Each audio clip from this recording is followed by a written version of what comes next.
works, Mataji. Yes, it worked. Thank you so Yeah. much, Namrata Mataji. No problem, Mataji. I'll Thank drop off you. now. Okay, Hare thank you. Krishna. Hare Hare Krishna, Hare Krishna. Krishna. And thank you, Jayashree Mataji and Pramod Prabhuji for joining in. Thank you so much. I will announce in 5 minutes. Thank you. Can I just check which verses we're reciting, Mataji? It's 1 to 15, and what you that's why I sent you the message. Those verses which you're thinking, those are facilitator verses. Okay, because it just That's says why I reciting. wrote, yeah, that's why I sent you the message that Yeah. those are the facilitator verses, not your verses.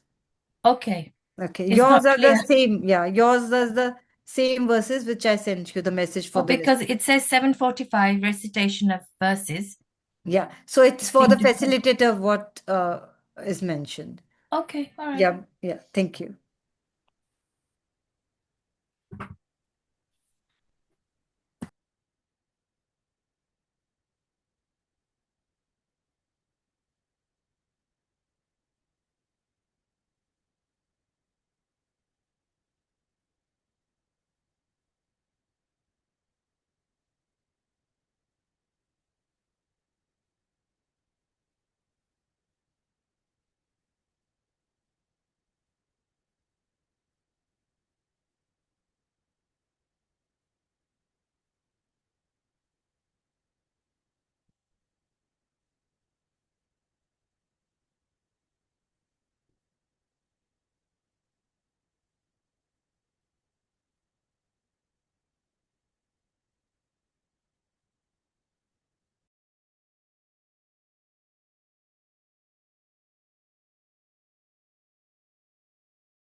Hare Krishna, dear devotees, please accept my humble obeisances.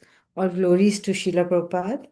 Today reciters are Jayashree Mataji will be reciting in Sanskrit and Pramod Prabhuji will be reciting in English from Canto 3, Chapter 27, verses 1 to 15. And so, Jayashree Mataji, whenever you're ready, can you please start with invocation 3 times? Thank you. Hare Krishna. Hare Krishna, Mataji, are you going to share the verses on the screen? Yeah, Jyoti Mataji is sharing verses. Okay. Yeah. Yeah. Please accept my humble obeisances. All glories to Srila Prabhupada. All glories to the assembled devotees. Om Namo Bhagavate Vasudevaya. Om Namo Bhagavate Vasudevaya. Om Namo Bhagavate Vasudevaya. Srimad Bhagavatam, Chapter 27, Text, Canto 3, Text 1. Text, Canto 3, Chapter 27, Text 1. Shri Bhagavan Vacha Prakritisto Pi Purusho Najyate Prakrite Gunahi Avikarat Akartritvan Nirgunatva Chalarkavat. The personality of Godhead Kapila continued. When the living entity is thus unaffected by the modes of material nature, because he is unchanging and does not claim proprietorship, he remains apart from the reactions of the modes, although abiding in a material body, just as the sun remains aloof from its reflection on water.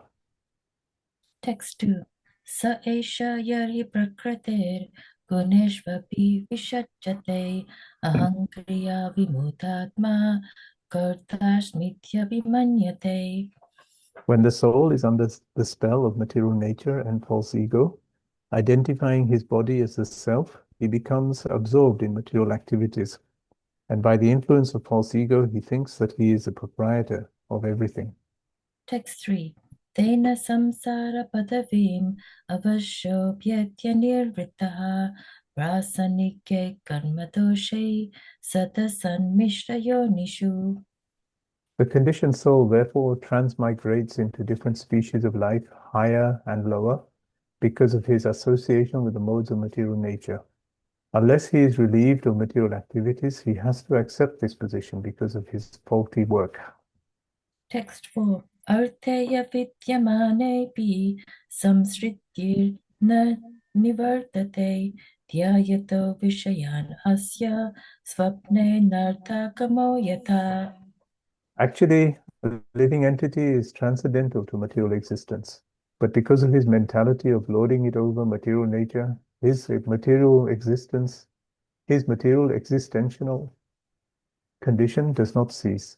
And just as in a dream, he is affected by all sorts of disadvantages. Text 5. Ata eva shanishchittam prasaktam asatam pati bhakti yogena tivrena viraktya chanayat vasam. It is the duty of every conditioned soul to engage his polluted sense consciousness, which is now attached to material enjoyment, in very serious devotional service with detachment. Thus, his mind and consciousness will be under full control. Text 6. Yamatipir yogapater abhyasan shratayan vitaha mahibhavena satyena matkatha shravanena cha. One has to become faithful by practicing the controlling process of the yoga system and must elevate himself to the platform of unalloyed devotional service by chanting and hearing about me. Text 7. Sarva bhuta samatvena niverena prasangataha brahmacharyena monena swadharmena baliyasa. In executing devotional service, one has to see every living entity equally, without enmity towards anyone, yet without intimate connections with anyone. One has to observe celibacy, be grave, and execute his eternal activities, offering the results to the Supreme Personality of Godhead. Text 8. Yadrachaya palaptena santushto mitabun munihi vivikta sharana shanto maitra karuna atmavan. For his income, a devotee should be satisfied with what he earns without great difficulty. He should not eat more than what is necessary. He should live in a secluded place and always be thoughtful, peaceful, friendly, compassionate, and self-realized. Text 9. Sanubante cha tehesmin akurvana sat agraham nanena drishta tatvena prakrite purushasya cha. One's seeing power should be increased through knowledge of spirit and matter, and one should not unnecessarily identify himself with the body and thus become attracted by bodily relationships. Text 10. Nivritta putyavastano duri bhutanya darshanaha upalabhyatmanatmanam chakshushevarkamatmadruk. One should be situated in the transcendental position, beyond the stages of material consciousness, and should be aloof from all other conceptions of life. Thus, realizing freedom from false ego, one should see his own self, just as he sees the sun in the sky. Text 11. Muktalinga sat abhasam asati pratipadyate sato bandham asat chakshuhu sarvanusyutamadvayam. A liberated soul realizes the absolute personality of Godhead, who is transcendental and who is manifest as a reflection even in the false ego. He is the support of the material cause, and he enters into everything. He is absolute, one without a second, and he is the eyes of the illusory energy. Text 13.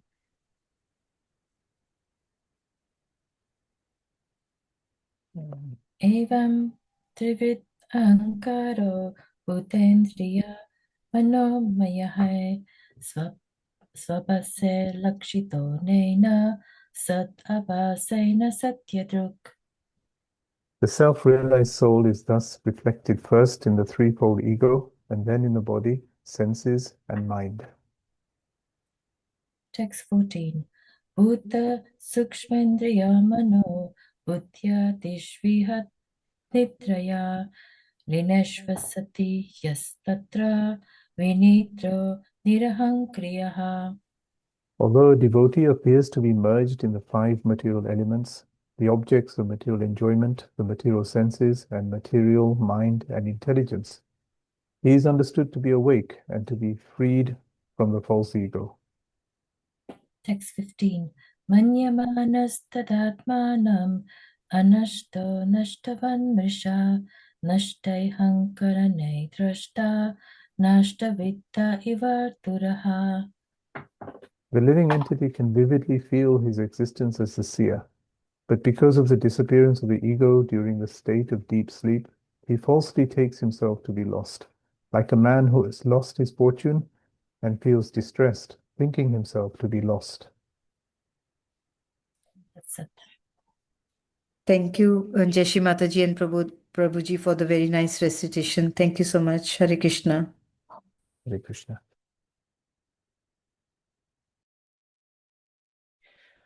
Hare Krishna, everyone.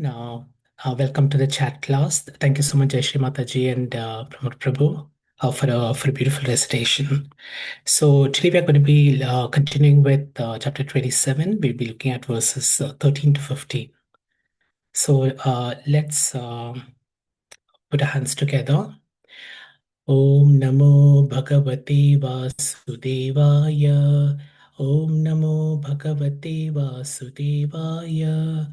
Om Namo Bhagavate Vasudevaya. Om Ajnanatimirandasya Jnananjanashalakaya Chakshur Unmilitam Yena Tasmai Shri Gurave Namaha Shri Chaitanya Manobishtam Stapitam Yena Bhutale Swayam Rupa Kadamahyam Dadati Swapadantikam Vandeham Shri Guru Shri Yuta Padakamalam Shri Gurum Vaishnavamscha Shri Rupam Sagrajatam Sahagana Raghunatanvitam Tam Sajivam Sadvaitam Savadutam Parijana Sahitam Krishna Chaitanya Devam Shri Radha Krishna Padan Sahagana Lalita Shri Vishakavitamscha He Krishna Karuna Sindhu Dinabandhu Jagatpate Gopesha Gopika Kanta Radha Kanta Namostute Tapta Kanchana Gaurangi Radhe Vrindavaneshwari Vrishabhanu Sute Devi Pranamami Hari Priye वञ्चकल्पतरुभ्यश्च कृपासिन्धुभ्य एव च पतितानां पावनेभ्यो वैष्णवेभ्यो नमो नमः। नमः ॐ विष्णुपदाय कृष्णप्रेष्ठाय भूतले श्रीमते भक्तिवेदान्तस्वामिन् इति नामिने। नमस्ते सरस्वती देवे गौरवाणी प्रचारिणे निर्विशेषा शून्यवादी पश्यता देशतारिणे। जय श्री कृष्ण चैतन्य प्रभु नित्यानंद श्री अद्वैता गदाधर शिवासदि गौर भक्तवृंदा। हरे कृष्णा कृष्ण कृष्ण हरे हरे, हरे राम राम राम हरे हरे। हरे कृष्णा कृष्ण कृष्ण हरे हरे, हरे राम राम राम हरे हरे। हरे कृष्णा कृष्ण कृष्ण हरे हरे, हरे Ram Ram Ram Hare Hare.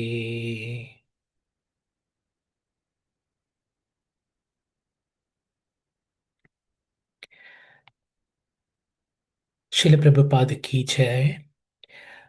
So Hare Krishna everyone. So thank you again once again for joining. So today we are going to be doing verses 13 to 15, and the previous chapter looked at the principles of the fundamental principles of material nature, and we saw how Lord Kapila, was explaining to his mother Devahuti about how every living entity came into being right from the Devas, and then in the later verses, we also see how the cosmic being is cannot be woken by anyone, because they started with the devas and it ended up with like Brahma, like entering with his intelligence, and Rudra with the ego. But even then, it's only the inner controller or the deity which which controls consciousness. That's when the cosmic being or the Virat Purusha really wakes up. And that's where the chapter ended with saying that unless the super soul sanctions, nobody can really be roused from the slumber. And each time we wake up in the morning, and it's always important to think of it as a blessing, because you never know. Because that sanction, the fact that you were able to get up in the morning is because the super soul has sanctioned that you can get up. So as we proceeded to this chapter, so this chapter is helping us to understand the material nature in a little bit more detail. So I'll do a quick recap of what we have covered so far in verses 1 to 12.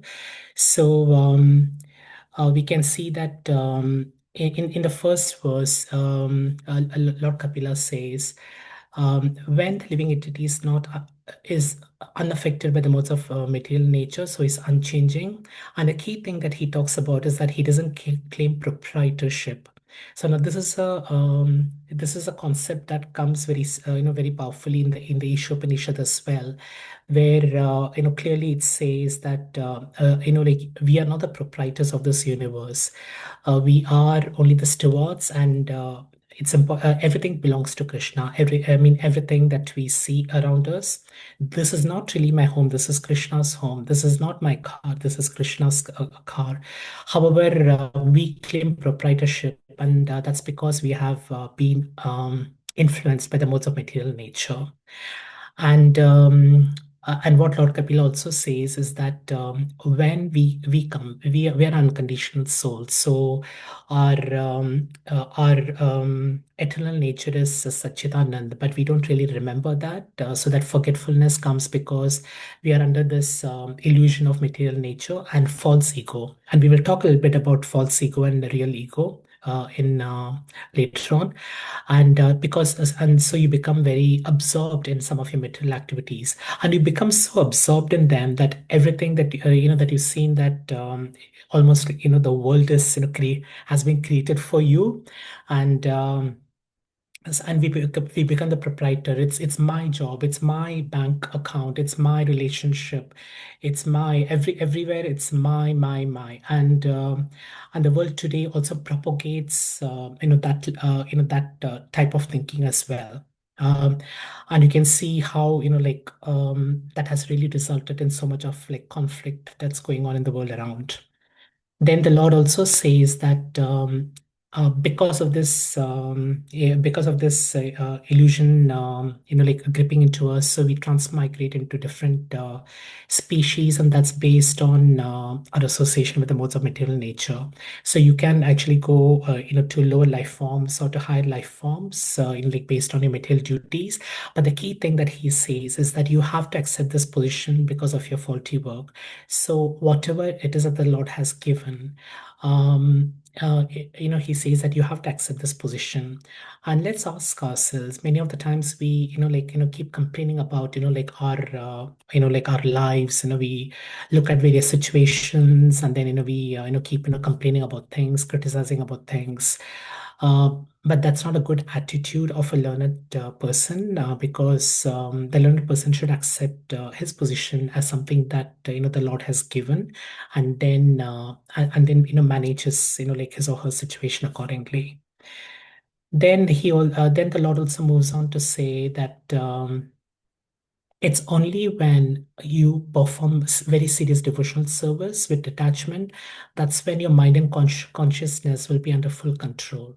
Whatever you do, whatever techniques you do, even if it's some of the most mystical, like yogic practices, even if it's some of the most like meditation, like practices, like how like it's done in other faiths, unless you draw attention towards devotional service, towards bhakti and detachment, it's you're not going to be in control. Your mind is constantly going to be wavering. Your consciousness is constantly going to be moving all over the place. And then the Lord also says that one can become faithful by practicing the controlling process of the yoga system. And when you do that, you elevate yourself, and you do that through chanting and hearing about the Lord, like how we are doing now, as we are learning the Srimad Bhagavatam. And when we do this, Lord Kapil also says that every living entity, you see that equally. And Krishna also says this in the Bhagavad Gita as well, that every learned sage, like looks at, whether it's a cow, elephant, dog eater, they all look at them equally, because they see the Krishna, their super soul in them, and so they don't feel envious, they don't feel any sense of enmity or any sense of wanting to do any harm towards those living entities. And he also says, Lord Kapil also says that a devotee should be satisfied with what he earns without great difficulty. Now, this is not very easy in today's world, because in today's world, our yardstick of success has been dictated by by the position that we have in our company, the salaries that we have, the number of people who are reporting to us, and like all those kind of things. And that has created this delusion of what success is. And we are never satisfied at all. I mean, we want to continuously, even if we become the vice president, we want to become the CEO.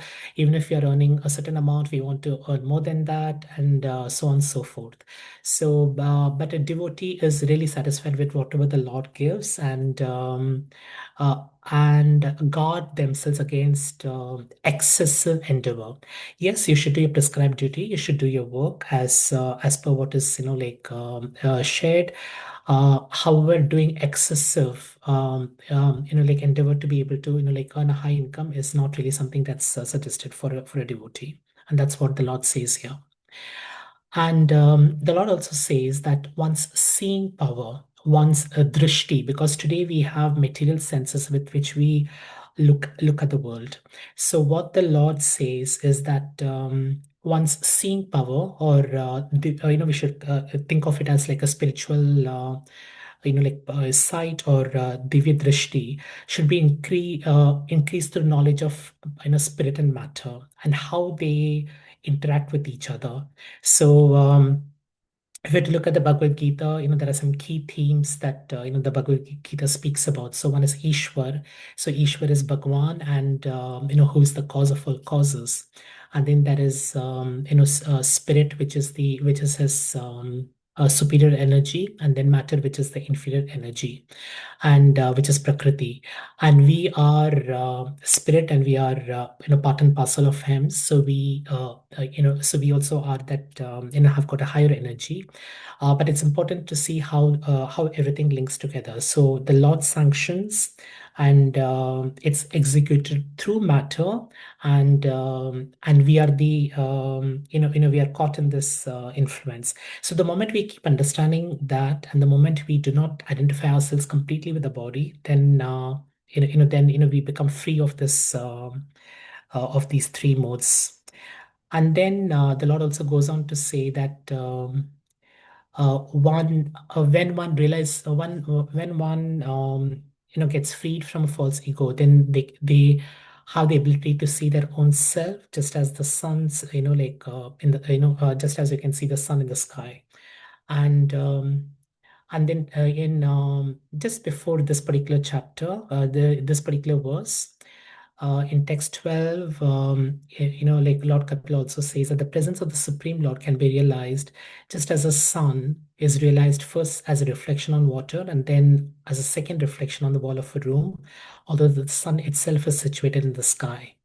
So, as you can see, how do we feel the presence of the Supreme Lord? I mean, because many of the times we think that can I really experience the Lord? Can I really realize? Can I see Him anywhere?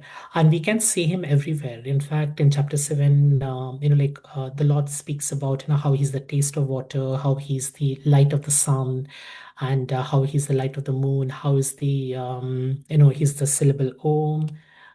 So the Lord is there everywhere. All it needs is for us to really think, see Him.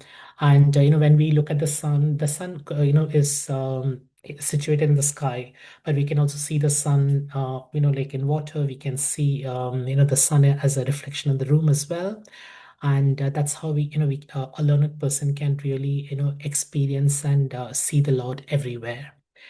So that's where, so that's like a synopsis of this particular chapter. So what we will do now is to continue from there and move on to text 13 to 15. Again, very Prabhupada's purpose in these verses are very, very powerful, and there is a lot that we can unpack today. So I'm going to start sharing my screen.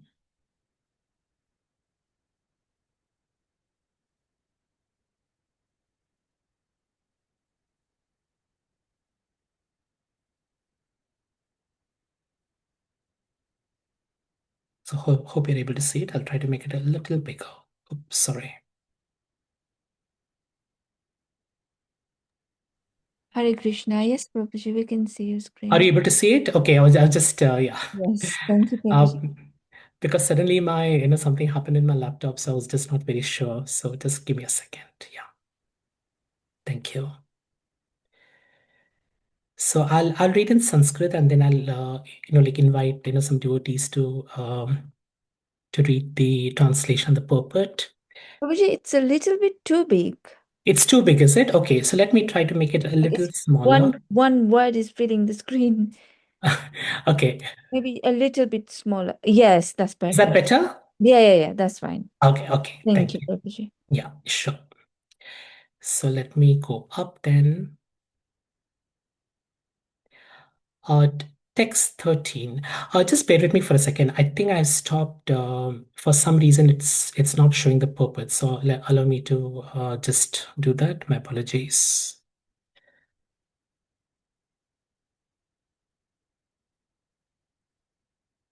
Yeah, it's better.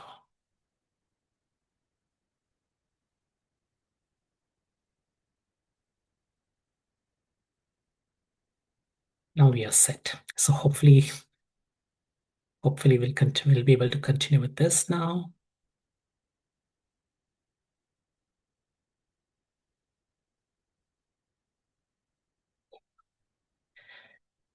Text 13. A एवं त्रिवृद्धहङ्कारो भूतेन्द्रियमनोमयै स्वाभासैर्लिक्षतोनेन सदा भासेन satyadrak. So can I invite one of you to read the translation and the purport for this verse? Hare Would Krishna, anybody feel Prabhuji. inspired? Hare Krishna, Prabhuji. I can read. Thank you, Nana Mataji. Please go ahead. Thank you, Prabhuji. Is it translation and the purport? Yes, that's right. Hare Krishna. Hare Krishna. The self-realized soul is thus reflected first in the threefold ego, and then in the body, senses, and mind. Purport. The conditioned soul thinks, I am this body, but a liberated soul thinks, I am not this body, I am a spirit soul. This I am is called ego, or identification of the self, I am this body. Or everything in relationship to the body is mine is called false ego. But when one is self-realized and thinks that he is an eternal servitor of the Supreme Lord, that identification is real ego. One conception is in the darkness of the threefold qualities of material nature: goodness, passion, and ignorance. And the other is in the pure state of goodness called Suddha Sattva or Vasudeva. When we say that we give up our ego, this means that we give up our false ego, but real ego is always present. When one is reflected through the material contamination of the body and mind in false identification, he is in the conditional state. But when he is reflected in the pure stage, he is called liberated. The identification of oneself with one's material possessions in the conditional stage must be purified, and one must identify himself in relationship with the Supreme Lord. In the conditioned state, one accepts everything as an object of sense gratification. And in the liberated state, one accepts everything for the service of the Supreme Lord. Krishna conscious devotional service is the actual liberated stage of a living entity. Otherwise, both accepting and rejecting on the material platform or in voidness or impersonalism are imperfect conditions for the pure soul. Should I carry on, Prabhuji? Yes, please, Mataji. By the understanding of the pure soul, called Satyadrak, one can see everything as a reflection of the Supreme Personality of Godhead. A concrete example can be given in this connection. A conditioned soul sees a very beautiful rose, and he thinks that the nice aromatic flower should be used for his own sense gratification. This is one kind of vision. A liberated soul, however, sees the same flower as a reflection of the Supreme Lord. He thinks this beautiful flower is made possible by the superior energy of the Supreme Lord. Therefore, it belongs to the Supreme Lord and should be utilized in his service. These are two kinds of vision.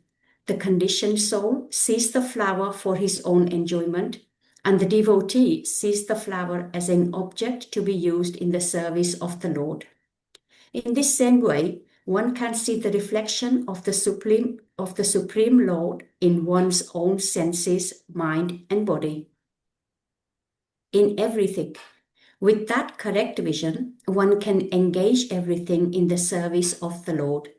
It is stated in the Bhaktivedanta Rasamrita Sindha that one who has engaged everything, his vital energy, his wealth, his intelligence, and his words in the service of the Lord, or who desires to engage in all this in the service of the Lord, no matter how he is situated, is to be considered a liberated soul or Satyadrak. Such a man has understood things as they are. Hare Krishna, Prabhuji. Hare Krishna, Naina Mataji. Thank you for your beautiful recitation.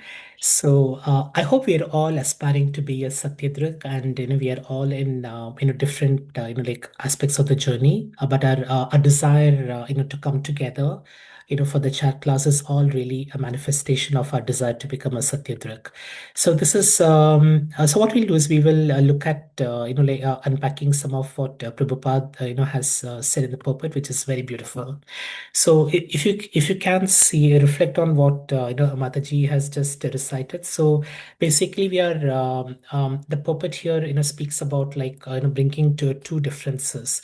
One is a vision which is quite diluted and which has got a material vision, and the other one is a spiritual vision. And usually when we learn one versus the other, it's quite easy for us to see how the trust works, and then we can really reflect on what are some of the gaps that we have, and then how do we really move towards the Satyadrik, or the stage that we want to be in. So as a conditioned soul, and because we are in this world, and so we are a conditioned soul because we are impacted by the modes of nature. So we think of like we always think of it as I'm this body, and and that reflects in our actions and our behaviors and the way we take care of our um, uh, we probably spend more time grooming ourselves in terms of how we look externally rather than how we look internally. So and that's also propagated by how this world sees us, because the world is not going to feel very suppose you don't take care of your external body, and you just focus on internal, then then the world is not going to like reciprocate in the same way, and hence we do take care, but then we take excessive care of that. So and the liberated soul, they think of it as being spirit soul. So that's one relationship. That's one difference. Then Prabhupada speaks about the concept of ego with respect to false ego and real ego. So when the relationship to the body, when that's removed, when uh, um, and that's called false ego. So when you remove that, when you remove the veil of Maya, then you realize who you truly are, and you are the eternal servitor of the Supreme. And when you do that identification, then that's what's called real ego. So so it's not that you don't have ego, and because ego is also a manifestation of your individuality. So it's not like the impersonalists who says that we our ultimate realization is to be one with God. But that's not what we believe in. So every soul, individual soul, has got a individuality, and that's a real ego. And when they remember that they are the eternal servitor of the Lord, and then it becomes then they truly become self-realized. So as we move on, what Prabhupada says is that when we give up our ego, it means that we give up our false ego. But then our real ego is always there. And there is also this thing about identification of oneself with one's material positions. So as I mentioned, we always think of like our role, our name, my name, like my book. So everything is really my. So but when you really start looking at yourself as like not the owner of those things, but really as just a recipient of the blessings of the Lord, then like our perspective towards life changes, and then that also helps us to make the right decisions and actions. So in the conditioned state, one accepts everything as object of sense gratification. It's something that gives me pleasure. And whereas when we are in the liberated state, like the Satyadrik, we everything that you accept is for the service of the Lord. And as we move on, this is a very beautiful analogy given by Prabhupada, where it looks.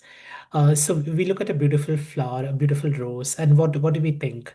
Oh yeah, let me smell it. Let me like pluck it. and let me really keep it on my hair, or keep it on my shirt button or whatever it is. So we are constantly trying to think of how that the blessing that that the flower is, as beautiful it is, would be used for your own gratification. However, if you are a liberated soul, what you would do is, oh, that's such a beautiful flower, let me offer it to Krishna. And when you offer it to Krishna, and not only is Krishna happy, but you're also very happy. And in the first case, it's only you who are happy, but that happiness is very, very temporary, because it's not natural. Because the natural thing is for you to please the Lord. The unnatural thing, which is because of the modes of material nature, is having sense enjoyment, and that sense enjoyment can never be fully happy with that, because there's always something that will be missing. But when you offer everything, when you offer the flower to the Lord, uh, it's sampurna. So you get a complete full pleasure. And when everybody starts doing that, then this world will be when everybody starts pleasing the Lord, then that will be the time when the world is going to be completely peaceful, like how it is in the spiritual world. In the spiritual world, there is a lot of competition that goes on, but the competition is always who's going to please Krishna more. And even the trees, even the cows, even the gopis, everyone, the birds and the plants, every living object is really trying to say, how can I really please Krishna? What can I do? And that's where they spend their energies on. And when they do that, because there is this collective effort to please Krishna, everyone is happy. And but today that doesn't happen, because everyone is doing their own thing, and I want my own thing. I want my and I don't want to share it with anyone. And the moment you start feeling that way, then you're getting more and more bound to this material nature, and to this material world. So Prabhupada also speaks about two kinds of vision. So one is how you see the conditioned soul sees a flower for their own enjoyment, and the devotee sees it as as a beautiful thing that is offered to Krishna. And he also says that one who has engaged everything, his vital energy, his wealth, his intelligence, and his words in the service of the Lord, is truly called as Satyadruk. Now we have lots of talents. We come we The Lord has gifted us with many talents. Some of us can do the garlands very well, and I know and some of us can really make costumes for the law for the deities very well. Some of us can do book distribution very well. So you can just follow what really you are good at. And then you start just using those talents to really help the Lord, to please the Lord. And when you start doing that, then you'll find that your talents also get even more even more enriched. So if you're using your talents only for your own propagation, for your own enjoyment, yes, you will probably go up to a certain level. You can become maybe have a very prominent position in your company, or you may have a good amount of wealth, but it's still very limited, and you will not get the true joy and the true pleasure that you can get when you do those in the service of the Lord. So as a devotee, what you do is you balance your activities that you do in the material world, with the activities that you do, to please Krishna. Any questions on that, or any reflections before we move to text 14?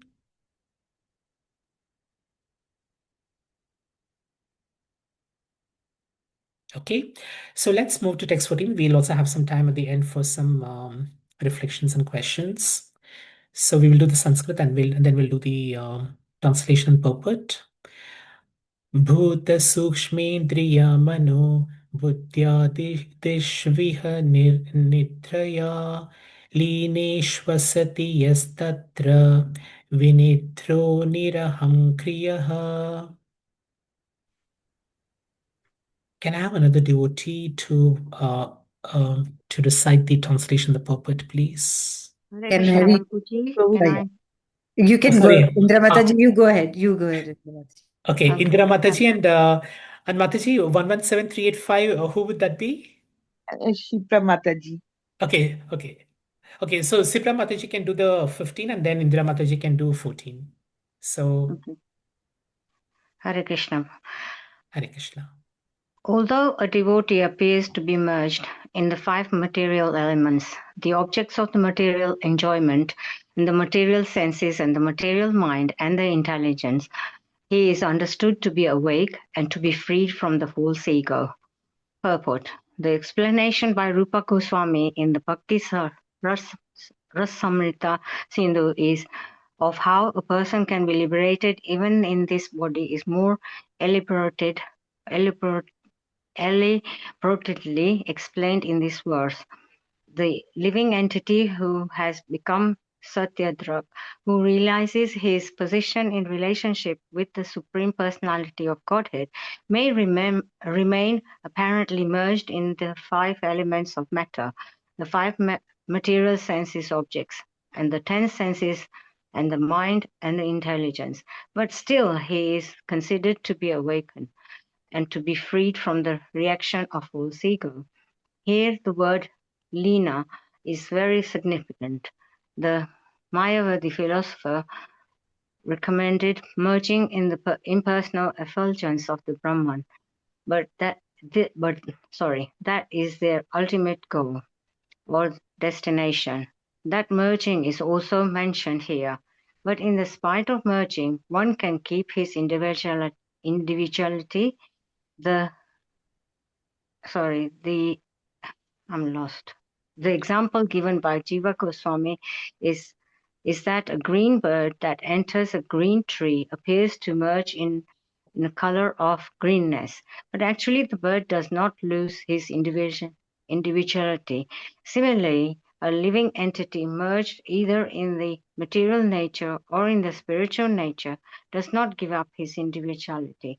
Real individuality is to understand oneself to be eternal servitor of the Supreme Lord. This information is received from the mouth of Lord Chaitanya. He said clearly upon the inquiry of Sanatan Goswami that a living entity is a servitor of Krishna eternally.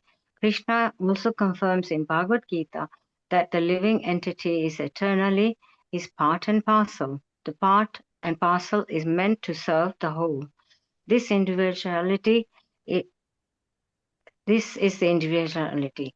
It is so even in the material existent. When the living entity apparently merges in the matter, his gross body is made up with five elements. His subtle body is made of mind, intelligence, false ego, and contaminated consciousness. He has five active senses and five knowledge acquiring senses.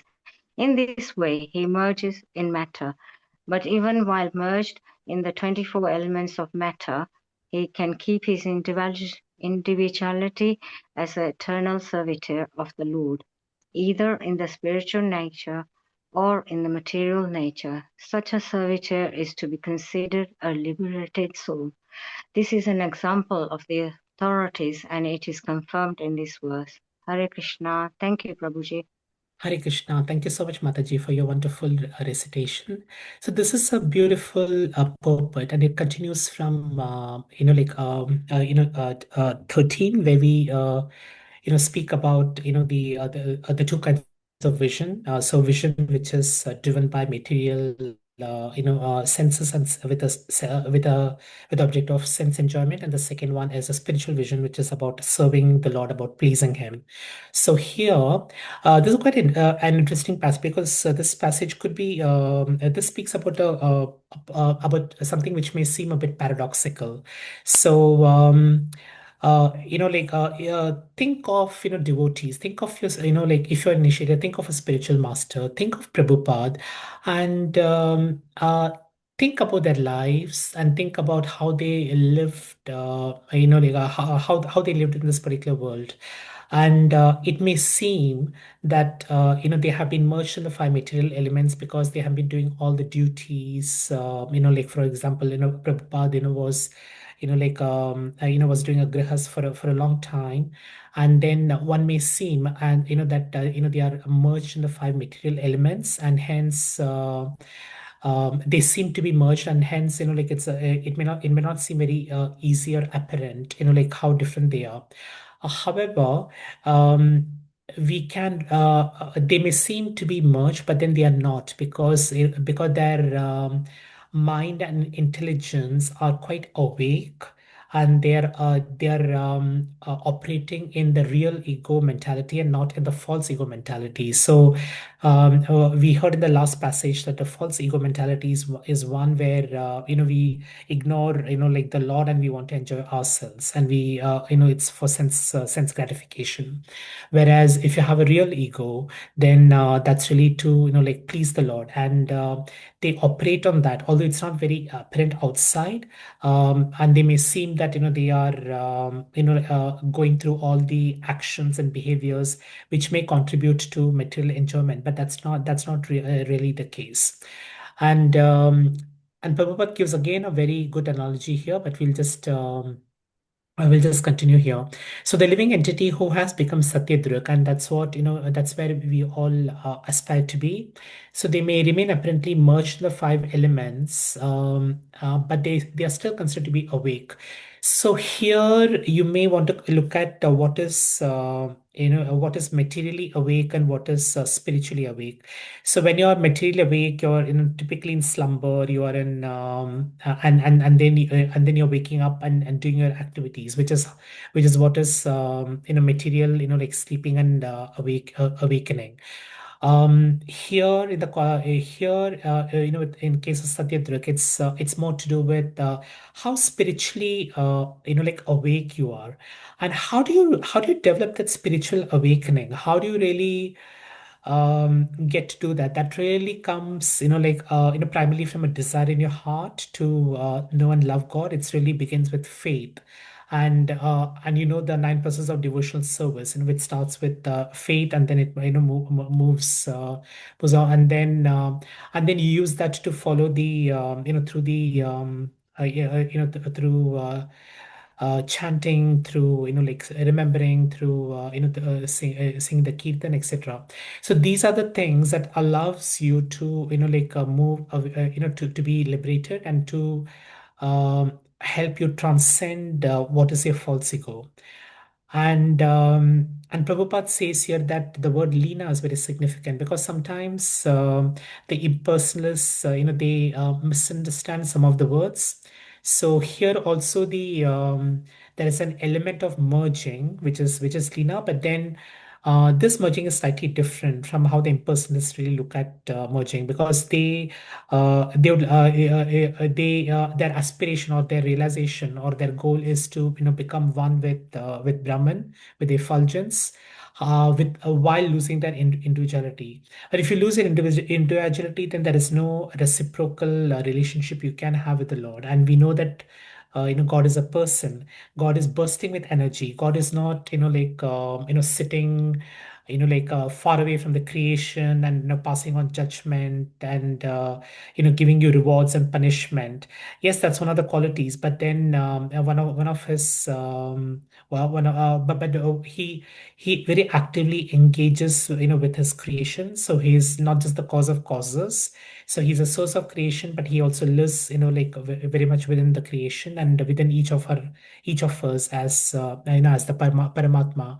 So it's a God who is a person. And if we have the form of a person, then how can God not have a form? And that's where Prabhupada speaks about this example given by Jiva Goswami. So you can see a parrot which is flying into the green tree. So the two greens may seem to merge, but then the bird still remains the bird. They don't lose their individuality, and that's what is the beauty of Krishna consciousness. So the individuality doesn't come in merging with the Lord, but it comes with becoming an eternal servant of the Lord. And we also have this, we know that Krishna says not just once, but many times in the Gita that the living entity is is eternally, like a part and parcel. You could see in the Vishwaroop, darshan as well, where Arjuna sees the Lord, and he's completely like overwhelmed, with he can see everyone. He can see time, he can see the past, the present, the future, everything he can see within the Lord, and even the living entities, each all of them, we are his part and parcel. And when we understand that, then we stop thinking that we are the proprietor, and then that individuality is something that helps to understand our relationship with him, and then it allows us to come closer to him. So that's and that's what Prabhupada says. So either in the spiritual nature or in the material nature, a servitor is considered to be a liberated soul. So although Prabhupada, was doing like material activities, and it may seem that he's only doing he's merged in in the material duties, but it's not, because he's doing it with a sense of being spiritually awake, and that's what all the devotees, that's what all the spiritual masters do. And so it's important for us to really understand the differences between how a devotee looks at a particular situation and how a non-devotee looks at a particular situation. So that's the essence of this particular verse. Any questions before we move to text 15?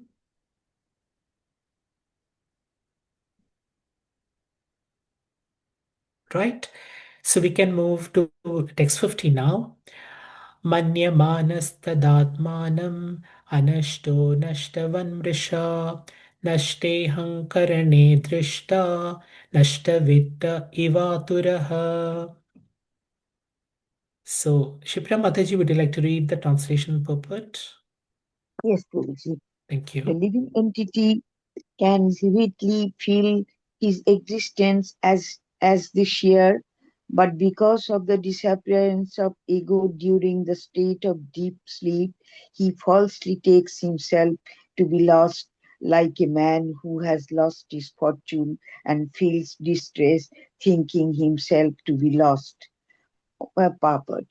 Only in ignorance does a living entity think that he is lost.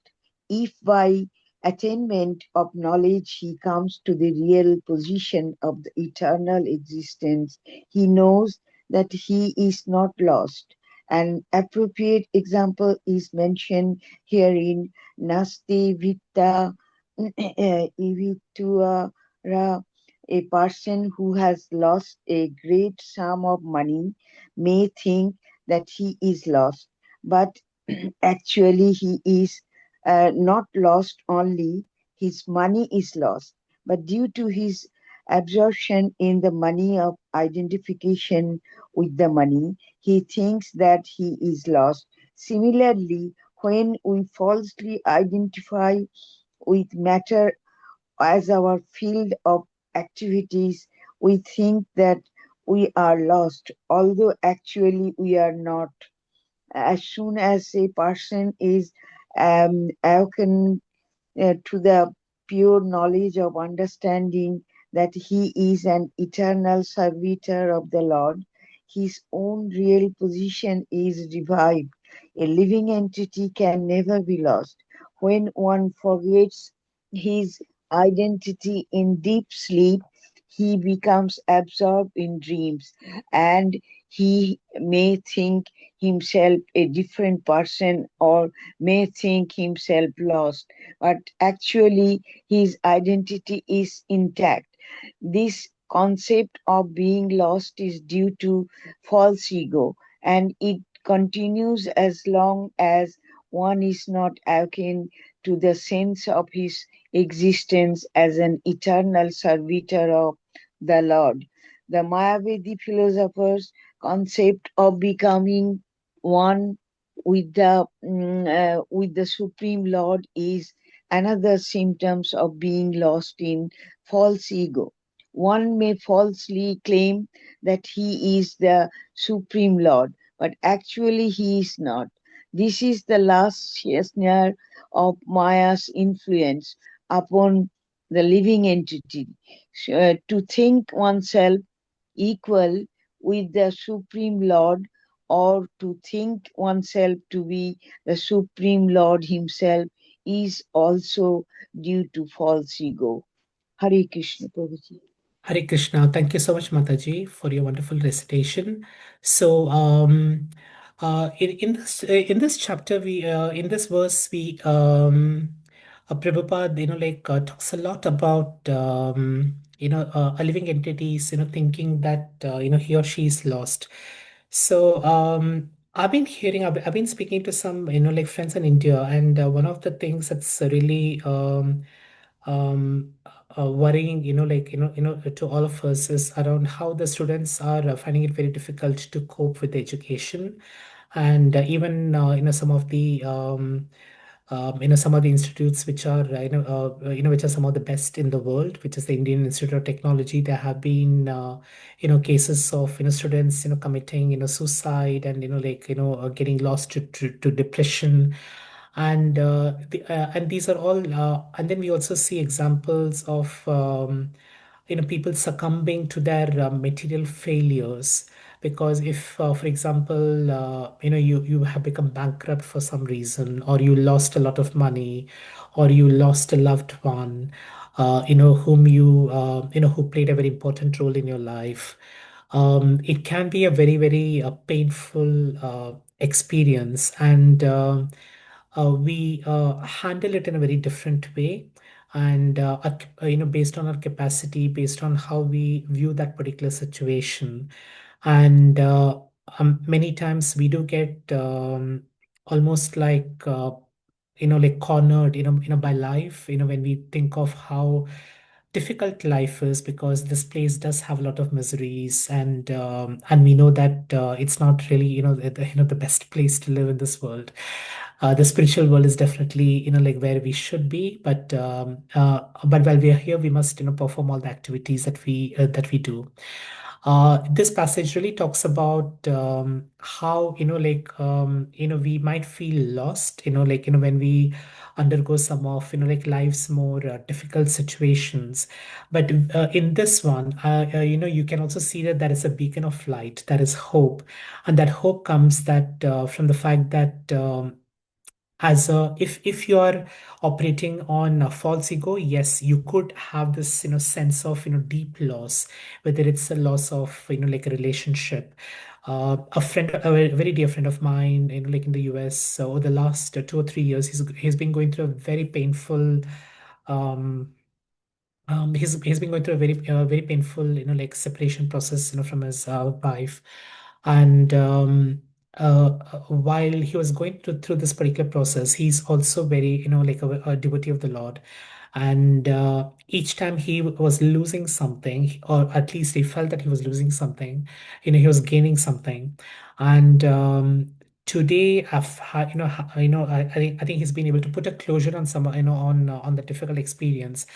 But now what he feels is that there's been so much of a learning that he had, because the learning was more in terms of his own ability to look inwards and say, what is it that I like can improve upon. And then he invested a lot of that energy in doing voluntary service for the Lord. And today, he's also volunteer pujari, and he does this in one of the Srinivas temples in the US. And and he was talking. I mean, we were just like talking last week, and then he because he's a volunteer pujari, so he spends a lot of time with the Lord. And and this Lord is a 9 feet Srinivasa Vigraha. And there are times when, of course, visitors come, but then there are many times when the visitors are not there. And he finds it such a overwhelming experience to just sit there with the Lord for about almost an hour. So it's only he spending time with the Lord. And he said, I could never have got that experience if I had not been through this particular, process of, feeling lost. So in the end, although he may have lost things, from a material perspective, which could be, relationships or custody of his children, for example, but he has gained so much more. And that's what Prabhupada says. So it's only in ignorance, does the living entity think that it's lost. So when you think that you have failed in something, when you think that you have lost something, whether it's a property, whether it's anything at all, and then it's your false ego that's preventing you from letting go. But if you really remember, if you think of yourself as a proprietor, then you will feel that, because if you feel that I'm the owner of this house and I lost this particular house, or I'm, or I've lost this relationship, or like I have lost my good health, and now I'm in a terminal. I've got a terminal illness. So when you're really going through all of this, you're again trying to use false ego to say what you have lost. But instead of that, if you say that, fine, like I'm not really, I'm just, this is just a garment for me, and the Lord is just testing my spiritual strength. So can I use this opportunity to come very, very closer to Krishna?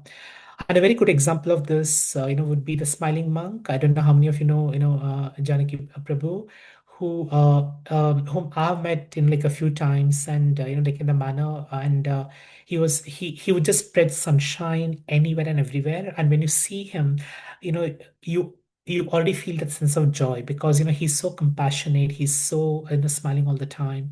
And now at a very, very young age, he was diagnosed with cancer, and he could have said that I've lost it all. And many of us, we may just end up our life. We may go into this period of depression, and we may never be able to even come out of it, and that doesn't help at all. But instead, what he did was use that to come closer to Krishna, to to preach. And I still remember this, picture of him, where he's got these tubes and everything else, like in the hospital, and he's still looking so peaceful. So here is a great soul who uh, is going through some of like some of the toughest some of the most painful moments, because when you go through chemotherapy and all, things can be very, very painful. But he's transcending, he's moving beyond that. He's moving beyond that physical pain, and he knows that he's not lost, because he knows that the Lord is with him. And that's how he passed away. And today he's continues to inspire so many of us. And that's what Prabhupada says here, that a person who's lost a great sum of money may think that he's lost, but he's not lost actually. He's only you can only get lost when you think the money is yours. But when you lose the money, and when you don't have so much of an attachment to the money, and say that that money was never mine in the first place because it belongs to the Lord, that requires a very it requires very different level of thinking. And then even if you have lost that particular money, it's not going to create of course you may feel a bit sorrowful that you lost the money, but you will not feel so miserable about it, like somehow we feel when we lose something. So Prabhupada says that a living entity can never be lost, because the Lord is always with us. And like even he says, like in the Bhagavad Gita, I'm your dearest friend. So, and I'm your dearest friend. All you do is just, forget everything, just surrender to me, and I will take care of you. And when we start doing that, when we start surrendering to Him, what we are going to do is slowly let go of the false ego. And as we start losing the false ego, what we will then do is to start, like removing all the dirt that's there in, deep in our heart. And what you can do is to really see the real you. And when you see the real you, you can actually see how these things are very, very irrelevant. if I lose a large sum of money, or if I lose a home, or if I lose a relationship, or if I lose my good health, or if I lose my job, or if I lose my wealth in some way, uh, they don't really matter because they never were mine in the first place. But if you just put your faith to God, if you it can just help you to discover the real ego in you. And the real ego, if you know, when you start working towards that real ego and development of the real ego, then you'll find your life much more fulfilled. And you can also see that the mode of material nature is going to be strong, but you're directing your mind and consciousness towards pleasing Krishna, and that's going to help you to come out of this particular mode. So which means that even as a devotee, even when you continue to do your activities, when you continue to do all your things, uh, you're still spiritually awake. And because you're spiritually awake, you don't have attachment to anything. You're doing things to please Krishna. You're not doing things to just make yourself happy, but you really are getting that more. Because by pleasing Krishna, you are pleasing yourself, and you're also pleasing everybody around you. So to sum up, what we covered today is we looked at what it is to have a material vision, what it is to have a spiritual vision, and how, when we do not think of ourselves as being the proprietor, and we appreciate a beautiful flower not as something that I want to enjoy, but something that I want to take to serve to please Krishna. So when we start looking at it at that level, when we start looking at preserving our individuality and yet come closer to Krishna, as like a green bird, which can get merged in the trees, but then doesn't become the tree, because yeah, it doesn't become the tree itself. So how can we develop our real ego to really come closer to Krishna? So we preserve our individuality and develop a loving relationship with Him.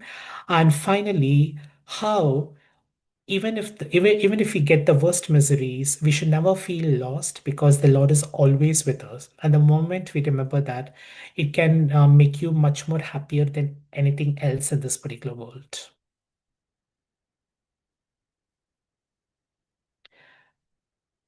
And I'd like to invite any questions, any reflections on any topic that we covered today.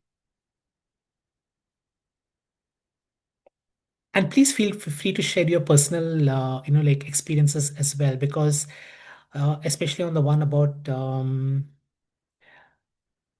is there something that you felt you really have lost? And then you felt initially that it was a very great loss, but later on you felt that it was not so bad after all. Have any of you been in a situation like that?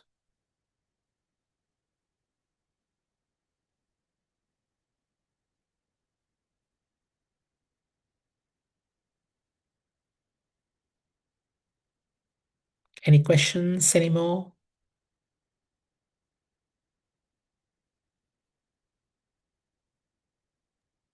Thank you, Prabhuji. Thank you for this wonderful class. I I don't have anything to share, sorry. But yes, it was a wonderful class. Thank you, Los Namita Kila, Mataji. always, like as always. Thank you, Prabhuji. Thank you. And the joy of the joy of Srimad Bhagavatam is how open we are with our hearts and how can we share. And I quite understand that sometimes we may not feel very comfortable sharing that, but I would invite you to really reflect on what we have just like spoken today, and think about something that you really have lost, or that you felt you were very close to and that you're lost. It could be someone, it could be something, and think of what your reaction to that was and how you could have handled it a bit differently. And that's where you can really see how the intersect of the false ego in you and the real ego in you, how that really interplay really works. So just I would invite you to reflect on it as we go along, and let's really just come together for the Vaishnav prayer. Vanchakalpatarubhyascha kripa sindhubhya eva cha patitanam pavanebhyo vaishnavebhyo namo namaha. Ananta Koti Vaishnav Vrinda ki, Srimad Bhagavatam ki, Prabhupada ki. Thank you so much for joining today. So I hope that you found some reflection moments.